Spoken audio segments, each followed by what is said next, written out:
Hello student, class 10th का maths का question paper है प्री बोर्ड एग्ज़ाम 25-26 सेशन का।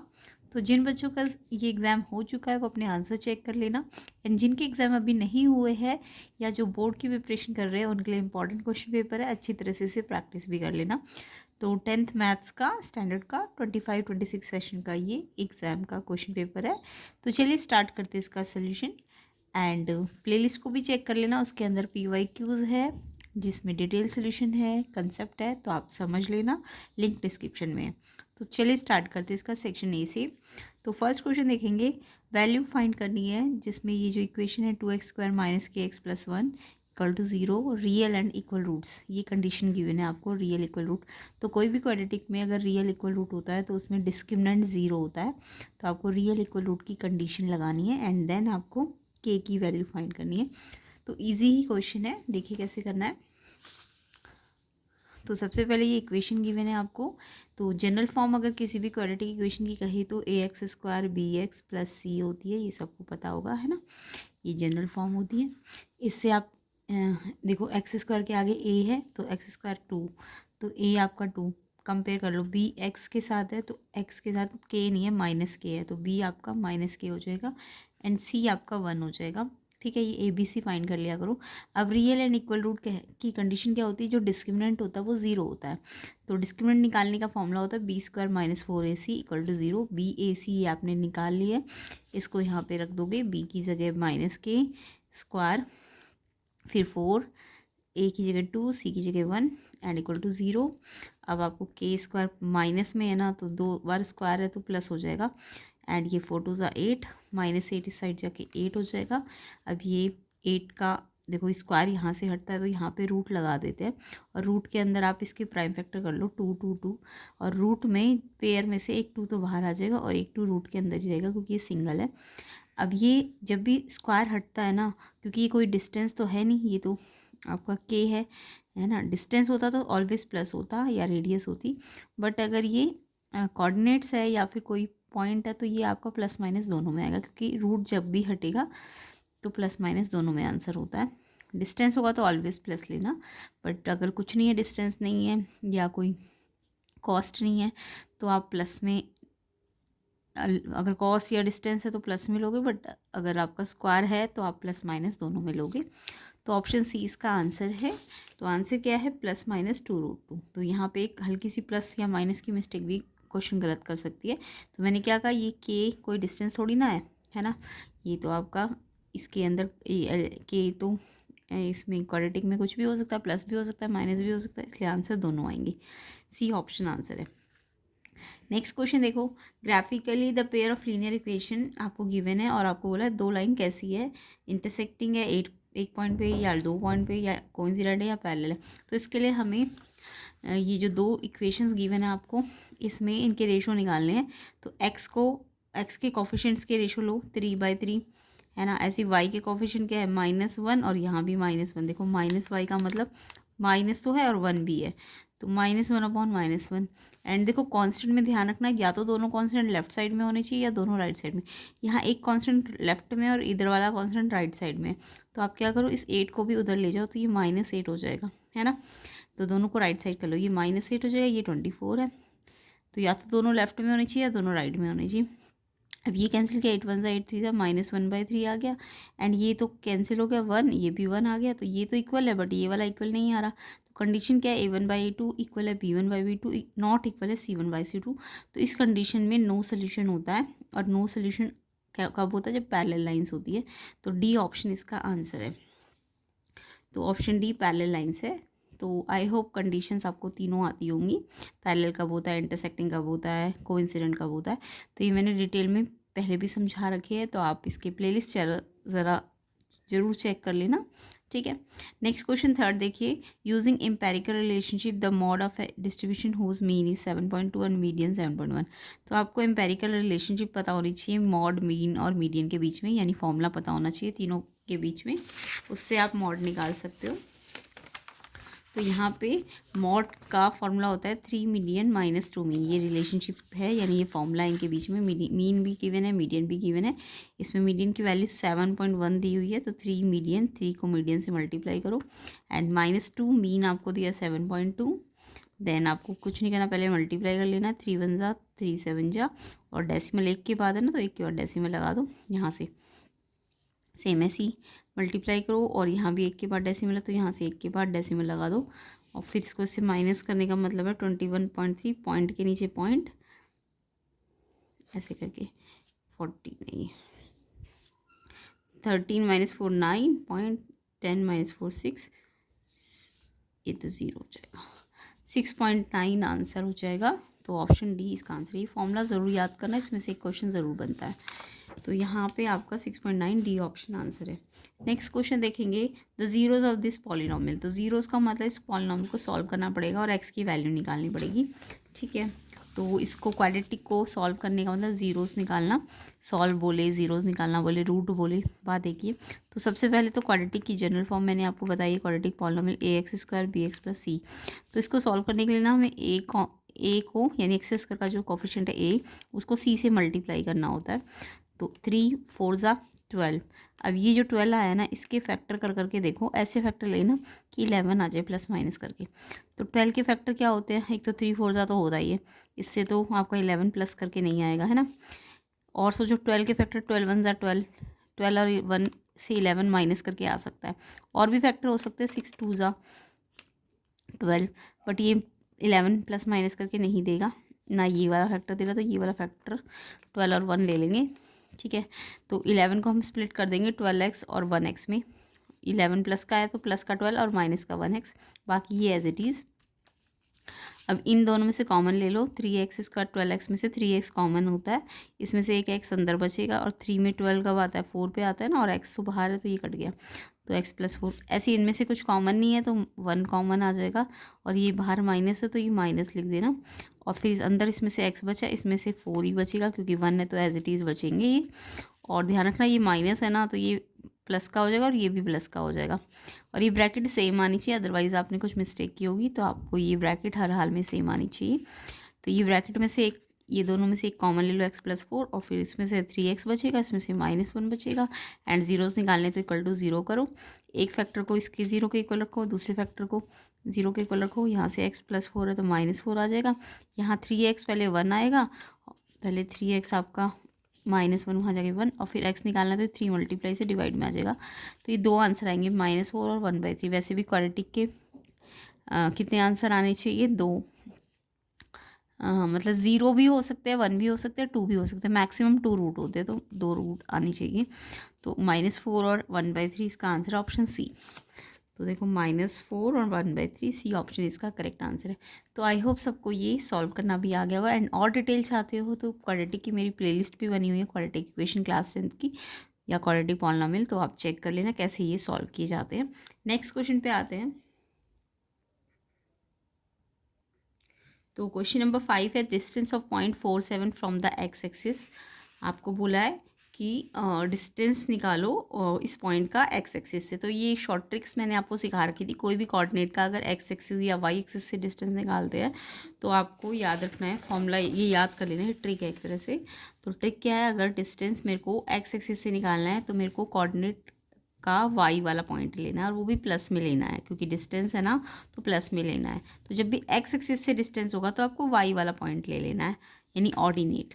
और अगर वाई एक्सिस से डिस्टेंस होगा तो आपको, अगर वाई एक्सिस से डिस्टेंस हुआ ना, डिस्टेंस फ्रॉम वाई एक्सिस, तो आपको एक्स वाला प्लस, एक्स में प्लस वाला आंसर लेना है, ठीक है। एक्स भले ही नेगेटिव हो बट आपको प्लस में लेना है, ओके। तो ये आपको याद रखना है। तो यहाँ पे एक्स एक्सिस से डिस्टेंस वाई वाला पॉइंट लेना पड़ेगा, तो इसका वाई वाला पॉइंट, तो ये कोई भी कोऑर्डिनेट में एक्स पहले होता है, वाई बाद में होता है ना, पहले एक्स होता है बाद में वाई होता है। तो आपको एक्स एक्सिस का डिस्टेंस बोला है तो वाई वाला पॉइंट लो, यानी ये वाला। तो आंसर 7 आ जाएगा, और ध्यान रखना प्लस में ही लेना है, डिस्टेंस है क्योंकि। तो 7 ऑप्शन ए इसका आंसर है, ओके। 7 यूनिट्स। तो इसी तरीके से डिटेल सॉल्यूशंस एंड कंसेप्ट आपको मेरी हर एक वीडियो में मिलेंगे, प्लेलिस्ट को ज़रूर चेक कर लेना, एंड इसका PDF का लिंक भी आपको मिल जाएगा, टेलीग्राम लिंक चैनल पे से ले लेना।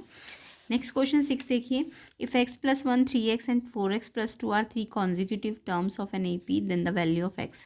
तो यहाँ पे देखो कॉमा लगाना, ये एक टर्म है, ये दूसरी टर्म है, ये तीसरी टर्म है, ये 3 टर्म्स है और कॉन्जिक्यूटिव है AP में, तो आपको इसका x फाइंड करना है। तो कोई भी अगर नंबर्स AP में है, यानी 3 नंबर्स अगर AP में है, A1 A2 A3, तो AP कब होती है? अगर ये नंबर्स AP में है तो AP का मतलब ये जो डिफरेंस निकलेगा ना इनका, सेकंड में से फर्स्ट टर्म को, डिफरेंस कैसे निकलता है, या तो सेकंड में से फर्स्ट टर्म को माइनस करके या थर्ड टर्म में से सेकंड टर्म को माइनस करके।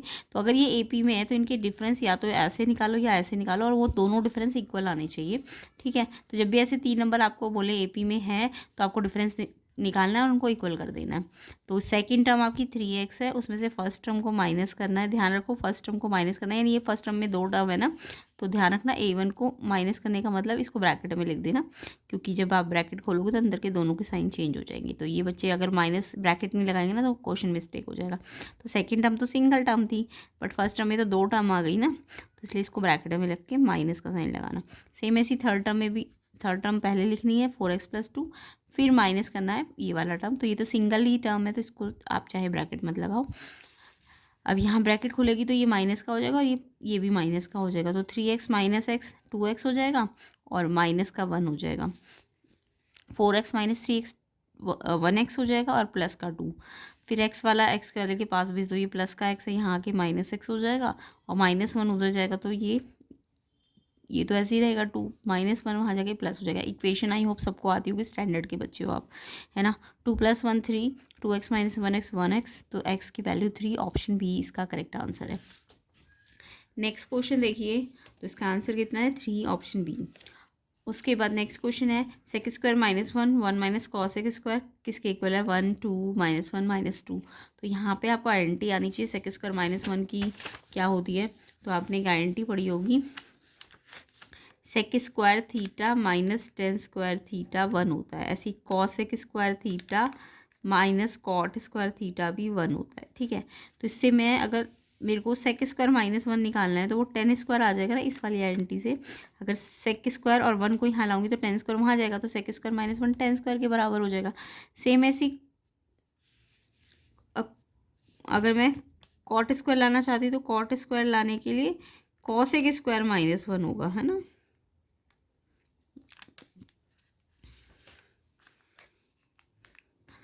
तो यहाँ पे देखो cos sec² - 1 होता तो cot² लिखते, ये तो 1 - cos sec² है ना, तो ये cot², ये देखो साइन रिवर्स हो गया ना, ये 1 प्लस का हो गया, ये माइनस का हो गया, तो इसका साइन भी माइनस में हो जाएगा। तो ये प्लस cot² नहीं आएगा, ये ध्यान रखना, ये उल्टी आइडेंटिटी है ना। 1 cos sec² - 1 होता तो cot² होता, बट यहाँ पे क्योंकि ये साइन चेंज हो रखे हैं तो इसलिए ये माइनस में आएगा। और फिर ये tan और cot एक दूसरे के रेसिप्रोकल होते हैं, तो आपको पता है ना tan² cot² को आप 1/tan² लिख सकते हो, और फिर ये 10 से tan² कट जाएगा, और लेकिन माइनस का साइन तो है ना, तो 1 नहीं आएगा, आंसर -1 आएगा। ऑप्शन बी इसका करेक्ट आंसर है। तो इसका आंसर क्या है -1, ऑप्शन बी। नेक्स्ट क्वेश्चन देखिए, तो इसमें एक हल्की सी मिस्टेक, अगर आपने ये cot² लिख दिया ना तो गलत हो जाएगा, क्योंकि ये cos sec² - 1 होता तब वो cot² होता, अभी उल्टा साइन है ना, तो इसलिए माइनस में आएगा ये। नेक्स्ट देखो y1 है और आपको बोला है कि ये जो क्वाड्रेटिक है इसका ये सोल्यूशन है, y1 इस क्वाड्रेटिक का सोल्यूशन है। तो y1 सोल्यूशन है ना, तो y की जगह 1 रख दो इसमें, तो आपका p निकल जाएगा। तो यहाँ पे y की वैल्यू 1 इसमें पुट कर दो जहाँ जहाँ y है, तो p as it is, y की जगह 1 रखा, क्यूब है, y पे क्यूब है, इस p पे नहीं है, ये क्यूब सिर्फ y पे है ना, तो y पे यानी 1 पे क्यूब है। फिर p as it is, y 1 रख दो, मल्टीप्लाई हो रही है, बीच में कोई साइन नहीं, मल्टीप्लाई होता है, प्लस का 3 = 0। अब 1 को 3 बार खोलो 1 ही आएगा, 1 कितनी बार भी मल्टीप्लाई कर, कोई भी पावर हो 1 की तो +1 आता है ना।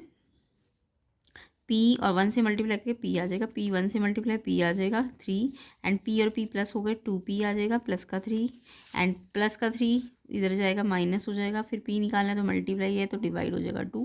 तो आंसर ऑप्शन सी -3/2 आ जाएगा। बहुत ही सिंपल सा क्वेश्चन है, तो यहाँ पे सी ऑप्शन आंसर है इसका।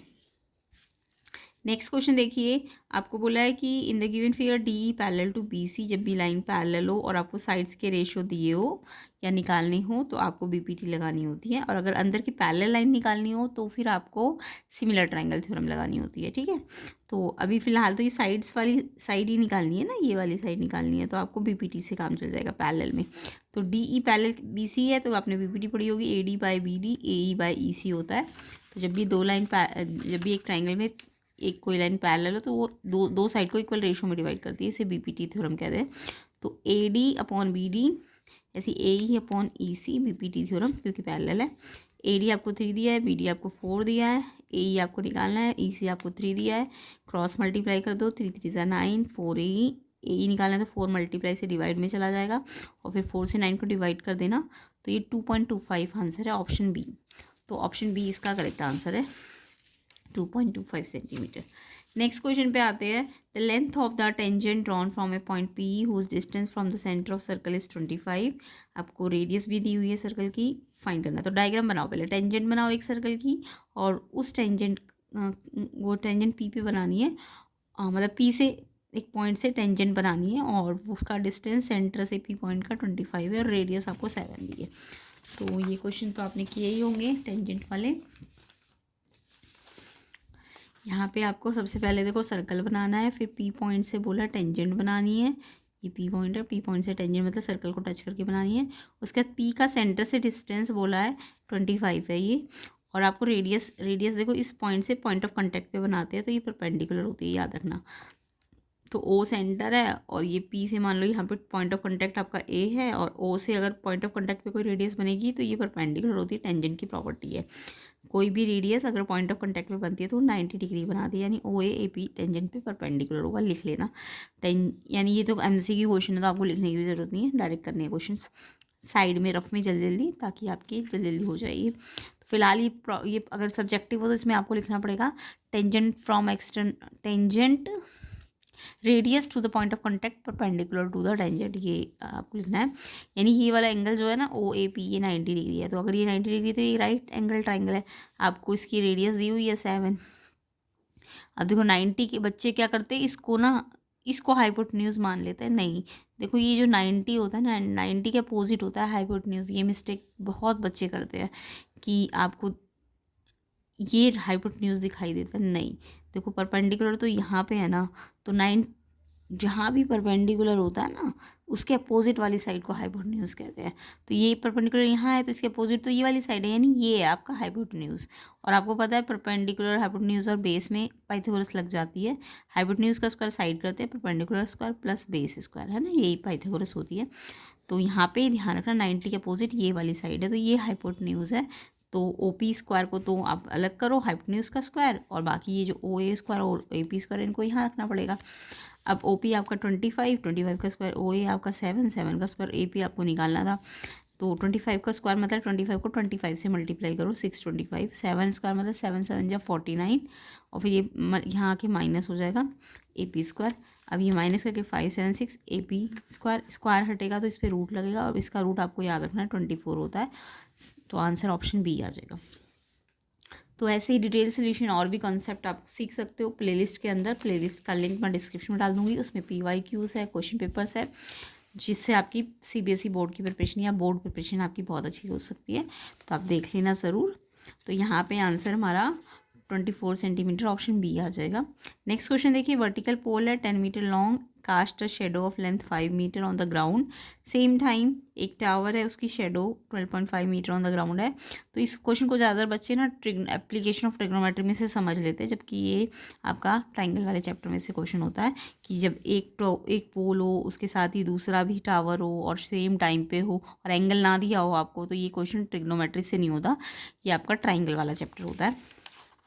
तो यहाँ पे सबसे पहले बोला था कि एक पोल था, ये रहा मान लो 10 का था, और वो जो पोल यहाँ देखो, पोल हमेशा वर्टिकली होता है और शेडो हमेशा हॉरिजॉन्टली होती है। ये पोल है और ये शेडो है, ठीक है, शेडो हमेशा हॉरिजॉन्टली रखा करो। तो ये पोल और शेडो दिया हुआ था आपका, पोल का हाइट भी दिया था, शेडो भी दी थी। अब इन्होंने बोला सेम टाइम का मतलब ये जो एंगल, ये जो इंक्लिनेशन है ना, ये सेम लाइन पे जाएगा। तो ये सन का जो शेडो का ये इंक्लिनेशन है ये सेम जगह बनना चाहिए, और फिर यहाँ पे आपको टावर बनाना होता है ताकि इसका मतलब ये जो एंगल इंक्लिनेशन है ना ये सेम है इस वाले टावर के लिए भी, इस पोल के लिए भी और इस टावर के लिए भी। तो ये क्वेश्चन आपका ट्रिग्नोमेट्री से नहीं होता, याद रखना, ठीक है। तो ये एंगल्स दोनों में आ रहा है सी, सेम है, और ये दोनों में तो ये छोटा ट्राइंगल का एंगल सी और बड़े ट्राइंगल का भी ए सी बी है ना, छोटे ट्राइंगल का ई सी बी है। तो मैं करके इसलिए दिखा रही हूँ कि आपको समझ आ जाए, बट ये इतना सारा करना नहीं होता, ठीक है, सब्जेक्टिव नहीं है ना, क्योंकि ये क्वेश्चन आपका सेम है सी, इसका सी, इस वाले ट्रायंगल में सी और इस वाले ट्रायंगल का भी ए सी बी ये इक्वल है। दूसरा ये 90-90 है, तो यानी ये एंगल से ना ये जो छोटा ट्रायंगल है ए बी सी और ई डी सी ये ना आपका एंगल से सिमिलर हो जाएगा। और जब ट्रायंगल सिमिलर हो तो आपको पता है ना कि साइड्स कैसे निकलती है, ये 10 पता है, इसकी ये छोटे वाले की 10 और ये 5 दी हुई है, और बड़े वाले की ये पता करनी है आपको टावर की, और ये आपको पूरी दी हुई थी, इसकी शेडो दी हुई है 12.5। तो आपको रेशो लगा देना है इसका। अगर मैं बड़े वाले का ए बी लेती हूँ तो छोटे वाले का ई डी लेना पड़ेगा, है ना, इसकी ए बी तो इसकी पैरेलल ई डी लेनी पड़ेगी। और ऐसे ही इसकी अगर मैंने बड़े वाले की मैंने ये निकालनी है बी सी ली तो इसकी डी सी लेनी पड़ेगी। तो ऐसे आप अगर आप नाम से इसे लिखोगे तो यहीं से रेशो बन जाएंगे, बी सी तो इसकी डी सी लेनी पड़ेगी। तो ये प्रोपोर्शन में आ जाएंगे, है ना, ट्राइंगल सिमिलर होते हैं। तो ए बी आपको एच निकालना है, ई डी आपको दिया हुआ है, बी सी 12.5, डी सी 5, और 5 से कट जाएगा, और फिर एच निकालना है तो ये एच बन जा तो एच हो जाएगा, और ये इससे मल्टीप्लाई हो जाएगा। 2.5 10 से मल्टीप्लाई होगा तो 250, और डेसिमल 1 के बाद तो 25 मीटर इसका आंसर आ जाएगा। तो ऐसा वाला क्वेश्चन ट्रिग्नोमेट्री में से नहीं होता, याद रखना। जब सेम टाइम बोले एक टावर हो एक पोल हो तो ये आपको इससे करना होता है, ट्राइंगल वाले चैप्टर से। तो यहाँ पे आंसर आपका 25 मीटर आ जाएगा, सी ऑप्शन।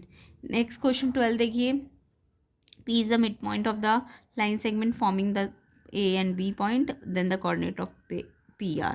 P midpoint है इन दो पॉइंट का, है ना।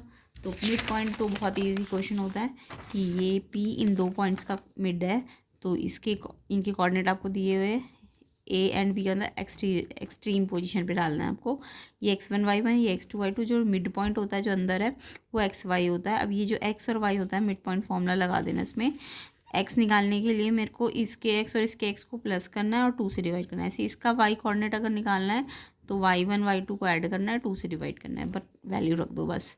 -2 प्लस -6 अपॉन 2, -2 तो एज इट इज़, ये प्लस माइनस माइनस हो जाएगा, फिर माइनस माइनस क्या होता है प्लस साइन, लेकिन माइनस का 2 से ही कट जाएगा, -4 आ जाएगा x। सेम ऐसे ही वाई के लिए करो, 8 प्लस -4, 8 प्लस तो ये रहा बट -4 है, 8 ये माइनस हो जाएगा तो 8 - 4 4, 4/2 2 हो जाएगा। तो x आपका -4, y आपका 2 आया, यानी जो मिड पॉइंट है वो -4 2 आ जाएगा, ऑप्शन ए। ठीक है, बहुत ही सिंपल सा क्वेश्चन था, -4 2 ए ऑप्शन आंसर है। Next question number 13, if a letter of English alphabet chosen at random then probability of this letter to be a consonant, यानी कि एक इंग्लिश अल्फ़ाबेट जितने भी है उसमें से आपको कंसोनेंट निकालने की प्रोबेबिलिटी पूछी है। तो बहुत ही सिंपल है, टोटल जो इंग्लिश लेटर होते हैं वो 26 होते हैं, और वावल आपको पता है 5 होते हैं, A E I O U। तो अगर टोटल 26 है और उसमें से 5 वावल है तो कंसोनेंट कितने आ गए, कंसोनेंट 21 आ जाएंगी। तो प्रोबेबिलिटी ऑफ कंसोनेंट निकालनी, तो कंसोनेंट के नंबर 21 और टोटल कितने होते हैं 26, तो 21/26 आंसर है, ऑप्शन बी। नेक्स्ट देखो, अगर वॉवल की पूछते हैं तो वॉवल 5 होते हैं, तो 5/26 होता है वॉवल के लिए, बट कंसोनेंट के लिए 21/26 हो जाएगा, option B. Next question 14, the height of tower given है एंड हाइट ऑफ शेडो भी आपको बोला है निकालो, और आपको एल्टीट्यूड 60 दिया है। ये क्वेश्चन मैंने बहुत बार करा रखा है, अभी मैंने बताया था जब भी आपको हाइट ऑफ टावर हो तो वर्टिकली लेना है 20 एंड शेडो हॉरिजॉन्टली लेते हैं, इसको निकालना है एल मान लो। अब यहाँ पे एंगल भी दिया है 60 डिग्री, तो आपको ये दो साइड्स का रेशो बनाना है, यानी AB/BC का। आपको पता है ना, जहाँ एंगल होता है वो बेस होता है और एंगल के अपोजिट परपेंडिकुलर होता है। तो जब आप परपेंडिकुलर अपॉन बेस बना रहे हो तो वो आपका tan थीटा होता है, थीटा आपका 60 डिग्री है। tan 60 टेबल से याद करना, √3 होता है, ये 20 है, ये L है। शेडो निकालनी है ना, तो L तो यहाँ जाएगी, √3 नीचे आएगा। अब आप चाहो तो इसे रेशनलाइज भी कर सकते थे, बट ऑप्शन में आपको ये वाला ऑप्शन में आंसर नहीं, यही दिया हुआ डायरेक्ट, तो ऑप्शन ए इसका आंसर है, 20/√3। नेक्स्ट OACB क्वाड्रेंट बनाओ, सेंटर O है, रेडियस 7 है, ACB आर्क है, पेरीमीटर ऑफ क्वाड्रेंट निकालना है। तो यहाँ पे बहुत ही सिंपल क्वेश्चन है। क्वाड्रेंट तो सबको बनाना आता है ना, कोई भी सर्कल है, सर्कल में ये सेंटर है, क्वाड्रेंट हमेशा 1/4 बनता है, सर्कल का 1/4 होता है। तो ये जो पूरा बना है ना, ये पूरा ये 1/4 ऑफ सर्कल है, तो ये क्वाड्रेंट है। अब इसमें O सेंटर बोल दिया, ACB आर्क बोल दी, ACB आर्क है, ठीक है, ये सी यहाँ इस आर्क पे कहीं पे पॉइंट है, तो ये ACB। तो ये क्वाड्रेंट का पेरीमीटर निकालना है। क्वाड्रेंट का एरिया तो सबको आता होगा निकालना, πr² थीटा 90/360 है ना, बट ये एरिया नहीं निकालना आपको, तो इसका पेरीमीटर निकालना है। पेरीमीटर मतलब ये बाउंड्री, ये वाली बाउंड्री, ये रेडियस है, ये भी रेडियस है, और ये क्या है, लेंथ ऑफ आर्क है ना। तो पेरीमीटर ऑफ किसी भी सेक्टर का या क्वाड्रेंट का निकालने के लिए 2 रेडियस आएगी और एक लेंथ ऑफ आर्क आएगी। RR 77 है। L लेंथ का फॉर्मूला क्या होता है, लेंथ ऑफ आर्क का 2πr θ/360। अब क्योंकि क्वाड्रेंट है तो थीटा 90 डिग्री होता है क्वाड्रेंट का, तो थीटा की जगह 90/360, ये 90 से 4 पे कटा, 4 से इसको काट दो, 2 2 ज़ा, फिर 2 से फिर से कट जाएगा 11 पे, 7 से 7, तो 14 तो आपका 2 रेडियस हो गई, और इसको सॉल्व किया तो 11, इनको ऐड करो तो 25 सेंटीमीटर। ऑप्शन सी आंसर है। तो इसका आंसर आपका कितना आ जाएगा, पेरीमीटर 25 सेंटीमीटर। नेक्स्ट क्वेश्चन भी सर्कल में से ही है। PA PB, PA और PB 2 टेंजेंट है। देखो P पॉइंट से 2 टेंजेंट बनी है, तो ये दोनों टेंजेंट आपने पढ़ी होगी, इक्वल होती है। सेम पॉइंट से अगर 2 टेंजेंट बनी तो इक्वल होती है ना। तो आप इस क्वेश्चन को 2 तरीके से कर सकते हो। ये इक्वल है तो ये वाला पॉइंट ये निकल जाएगा आपका, है ना। 50 प्लस है, इसको y मान लो, y + y। तो यहाँ पे आप क्या कर सकते थे, देखो ये 50 है ना, तो ये ट्राइंगल सा दिख रहा होगा आपको, और टेंजेंट 2 इक्वल होती है, तो ये 50, तो ये मान लो y और y, तो 50 + 2y = 180, तो 2y 180 - 50 130, तो y आ जाएगा आपका, 2 से डिवाइड करोगे तो 65, है ना। और आपको ये भी पता है कि कोई भी सर्कल में ये टेंजेंट और ये जो रेडियस है ये 90 डिग्री बनाती है, तो ये पूरा 90 है, और ये x है इधर वाला हिस्सा, यानी ये 2 पार्ट्स में डिवाइड था ना, ये x था और ये मैंने y माना, तो ये x + y कितना है, 90 है ना, क्योंकि ये परपेंडिकुलर होगा रेडियस इस पर, तो ये x छोटा वाला हिस्सा, ये y आपने अभी ट्राइंगल से निकाला, तो x आपको निकालना है, y आपका 65 आया है, 90 में से 65 को माइनस करोगे तो आपका आ जाएगा 90 - 65 25, है ना। तो इस तरीके से भी आप चाहे तो निकाल सकते हो, या फिर आप इस तरीके से भी निकाल सकते थे। तो सबसे पहले तो वही कि आपको दिख रहा टेंजेंट्स है और ये सेंटर है, तो ये परपेंडिकुलर बनाएगा, और फिर ये ऐसे ट्रायंगल भी बना रखा है इन्होंने। तो एक प्रॉपर्टी और होती है कि अगर ये 90 है, ये 90 है, तो ये जो एंगल्स का सम होता है, ये वाले एंगल्स का, ये जो बचे हुए 2 एंगल होते हैं इनका सम 180 होता है, तो ये 50, तो ये वाला आप निकाल लो।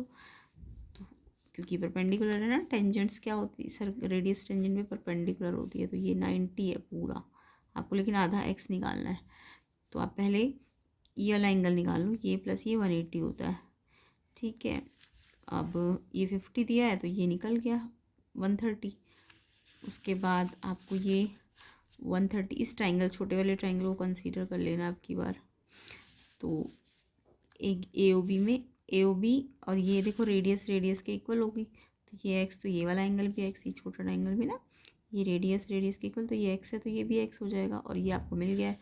तो x + x और AOB 130 आया है, तो 2x 50, तो 50 का आधा कर दो तो 25, तो चाहे आप ऐसे कर लो इसको, है ना। तो आंसर क्या है आपका 25 डिग्री। नेक्स्ट क्वेश्चन देखिए, if A bicycle wheel make 5000 revolution in moving 11 kilometre diameter of the wheel. तो जब व्हील आपका मूव करता है और रेवोल्यूशन करता है, तो आपको नंबर ऑफ़ रेवोल्यूशन के फॉर्मूले आने चाहिए। तो नंबर ऑफ़ रेवोल्यूशन होते हैं आपके,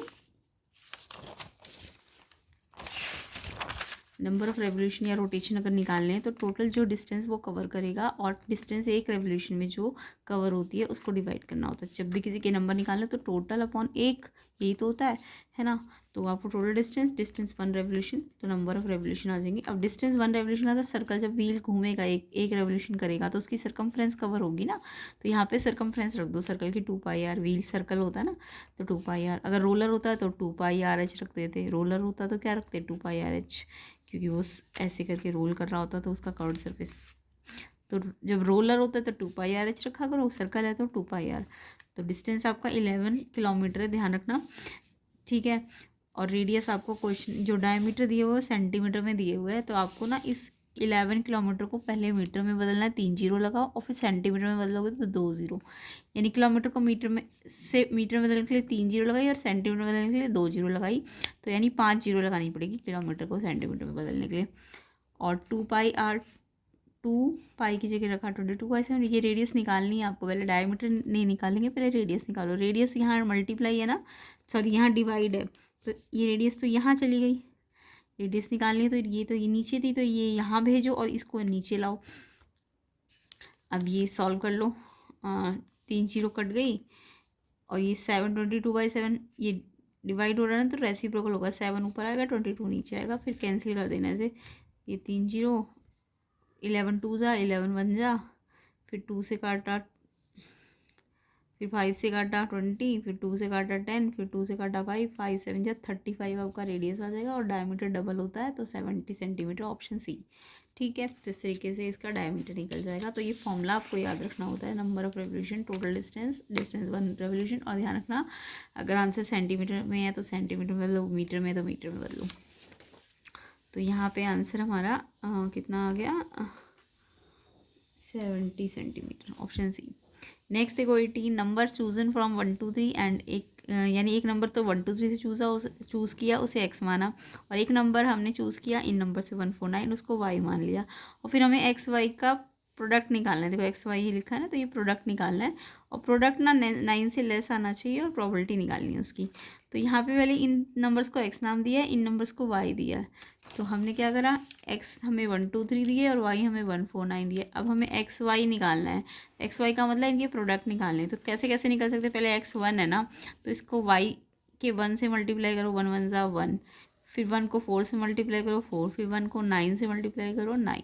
सेम ऐसे ही 2 को भी करो, 2 को पहले 1 से करो 2, 2 को फिर 4 से करो 8, फिर 2 को 9 से मल्टीप्लाई करो 18, 3 को भी करो, 3 को 1 से किया 3, 3 4 जा 12, 3 9 जा कितना होता है 27, है ना। अब आपको क्या कंडीशन दी है, एक्स वाई लेस देन 9 आना चाहिए, यानी जो प्रोडक्ट है ना वो 9 से कम होना चाहिए। ऐसे कितने हैं 9 से कम वाले, 1 है 4 है 9, तो देखो ये 9 से कम है, इक्वल तो नहीं लगा, तो 9 नहीं लेंगे, 2 होगा 8 होगा और 3 होगा, ठीक है। तो एक्स वाई लेस देन 9 वाले कितने 1 2 3 4 1 2 3 4 5, तो 5, और टोटल कितने हैं 1 2 3 4 5 6 7 8 9, तो 5/9 इसकी प्रोबेबिलिटी, ऑप्शन सी। तो आई होप सबको ये क्वेश्चन समझ आ गया होगा। तो 5/9 आंसर है। नेक्स्ट क्वेश्चन एजर्शन रीजंस है, तो देखो ऐसे करना है। यहाँ पे 19 क्वेश्चन में एजर्शन है, अगर मीन मीडियन आपको दिए हुए हैं 169, देखो मीन पहले है तो मीन दिया है और ये मीडियन दिए 170, आपको मॉड बोला इतना आना चाहिए, तो चेक करो मॉड इतना आ रहा है कि नहीं आ रहा। तो मैंने अभी इम्पेरिकल रिलेशनशिप आपको बताई थी मॉड निकालने के लिए, 3 मीडियन -2 मीन करते हैं। मीडियन आपको, मीडियन देखो बाद, मीन पहले मीडियन बाद में, तो मीडियन 170 है, मीन आपको 169 है, तो मीडियन 170 और 2 मीन 169, मल्टीप्लाई करो 5 10, इसको मल्टीप्लाई करो 338, माइनस करो 172, तो मॉड आपको 172 आ रहा है, ये भी यही बोल रहा है, तो इट मीन्स एजर्शन तो आपका बिल्कुल ठीक है। रीज़न में बोल रहा है कि रिलेशन जो है मीन मीडियन मॉड का होता है, मॉड बराबर 3 मीडियन -2 मीन, यस मैंने यही फॉर्मूला लगा के तो निकाला है, तो रीज़न बिल्कुल ठीक है। और एक्चुअल में ये एजर्शन को बता भी रहा कि एजर्शन कैसे आंसर आया इसका, तो इसी को लगा के तो हमें आंसर मिला, तो एजर्शन रीज़न करेक्ट भी और एक्सप्लेनेशन भी करेक्ट है, इसलिए ऑप्शन ए इसका आंसर है। नेक्स्ट देखो 20 क्वेश्चन, एजर्शन है प्रोडक्ट ऑफ 2 नंबर 5780, HCF 17 है, LCM आप निकाल के देखो 340 आना चाहिए।